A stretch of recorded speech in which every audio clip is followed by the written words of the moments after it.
आने वाले दिनों में भारत के लिए एक बड़ी समस्या पैदा हो सकती है। आप जानते ही हैं कि इस बार G20 देशों की बैठक भारत में होने वाली है। माना जा रहा है कि इस बैठक में पश्चिमी देशों के साथ साथ पुतिन और शी जिनपिंग भी आएंगे। लेकिन अब इसी G20 सम्मेलन को लेकर एक बड़ी खबर सामने आई है। कई पश्चिमी देशों ने कहा है कि वो इस बैठक में रूस को छोड़ेंगे नहीं, यानी ये देश भारत में ही घुसकर रूस पर हमला करेंगे।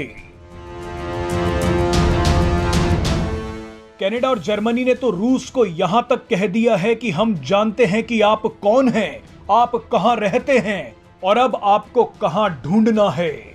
यानी ये देश बोल रहे हैं कि पुतिन भारत में मिलेंगे और उन्हें वहीं पर घेरा जाएगा। रूस यूक्रेन जंग के बाद यह शायद पहला मौका होगा जब पश्चिमी देशों का सामना पुतिन से होगा। पुतिन इस बैठक में आते हैं तो उनके सामने अमेरिका, ब्रिटेन, जर्मनी और फ्रांस जैसे कट्टर दुश्मन होंगे। आपको याद दिला दें कि पिछली G20 बैठक में पुतिन शामिल नहीं हुए थे, लेकिन माना जा रहा है कि वो इस बार की G20 बैठक में शामिल होने के लिए भारत आ सकते हैं।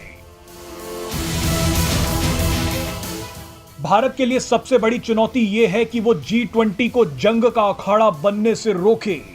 आप ये जानकर भी हैरान हो जाएंगे कि फ्रांस ने भी अब भारत को एक चेतावनी दी है। फ्रांस ने कहा है कि अगर भारत रूस के खिलाफ लाए गए प्रस्तावों पर उसका साथ नहीं देगा तो फ्रांस G20 बैठक के बाद जॉइंट स्टेटमेंट पर हस्ताक्षर नहीं करेगा। आपको बता दें कि किसी भी बड़ी बैठक या सम्मेलन के बाद ऑफिशियल डॉक्यूमेंट यानी संयुक्त घोषणा पत्र सबसे महत्वपूर्ण डॉक्यूमेंट होता है। इस डॉक्यूमेंट में ही बैठक में लिए गए बड़े फैसलों को लिखा जाता है और इन्हें लागू करने के लिए सदस्य देश हस्ताक्षर करते हैं।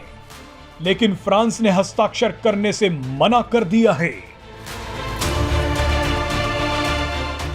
G20 बैठक को लेकर एक और नया विवाद चल रहा है। G20 देशों के नेता विचार कर रहे हैं कि इस बैठक के बाद जो संयुक्त घोषणा पत्र जारी होगा उसमें रूस और यूक्रेन संकट को किस नाम से बुलाया जाए। मेजबान भारत चाहता है कि इस तनाव को संकट या चुनौती कहकर पुकारा जाए, जबकि अमेरिका और दूसरे पश्चिमी देशों के मुताबिक इसे युद्ध का नाम दिया जाना चाहिए।